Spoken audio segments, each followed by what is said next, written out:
Hey folks, my education began really when I finished school. And that reflection in those days led to a lot of unlearning, a lot of relearning. In that time, I realized that I was presented facts disguised as knowledge, opinions disguised as fact, and a whole lot of memorized processes disguised as problem solving. Now, it's all good now, though, because I know that I don't know. So I value divergent thinking, that's seeing many answers to the same question. I value creativity, that's the capacity for original thought. I value reading, writing, counting, thinking. These are all the keys to converting facts into information, into knowledge, into wisdom, and solutions to the problems of our existing state. I've also learned to value biographies, stories from someone's life, and their wisdom earned through lessons learned. They inspire and ground me. How can I stay focused on my setbacks after I've learned about so many comebacks? How can I sweat myself after I see how my path was paved by their blood, sweat, tears, courage, ideas, and principles? How can I stay stuck in convention when I know the trailblazers who innovated all of our norms? Check it. The first PhD was awarded at Harvard University back in 1889. Now, this means that the cats who awarded that PhD simply walked with the self-appointed mantle of authority and knowledge without having been granted the title. Now, this level of authority is established by a healthy dose of humility, the kind that only comes through trials, tribulations, and then victory, conquering first conceit and then defeat. Now, it's further established by creativity, divergent thinking, innovation, work ethic, patience, grace, forgiveness, preparation, failure, persistence, equality, or the idea of such, opportunity, and circumstance. Remember that Dr. Benjamin E. Mays was Martin Luther King's mentor. Now, I bet they learned a lot from each other. Selah. Now, learning their story told me to stop sweating myself about all my mentees.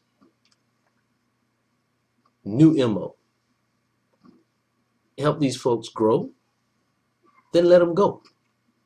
And along the way, let them help you grow. Prepare them, and then accept them as your colleagues. Because if you mentor right, they will probably exceed you. How about this one? Grambling State University's Doug Williams had a 6-hour root canal under full anesthesia the night before the 1987 Super Bowl. And then he watched his Washington Redskins fall behind John Elway's Denver Broncos 10-0 in the first quarter before the Redskins scored 35 points in the second quarter and were going to win the game 42-10, making Doug Williams the first black quarterback to lead his team to a Super Bowl victory. And then the brother lost his starting job the very next season. Life is a series of peaks and valleys, people, and the struggle is real. I got one more for you. Teacher Jane Elliott conducted an experiment on April the 5th, 1968, with her third grade class in Riceville, Iowa, the great Midwest. And she called it the Brown Eyes, Blue Eyes experiment. And the purpose of the exercise was to let her students feel what it was like to be treated as a person of color in the United States. Now, if you're familiar with dates, she conducted this experiment the day after Martin Luther King was assassinated in Memphis. Now, that took empathy, foresight, insight, preparation, and a lot of guts.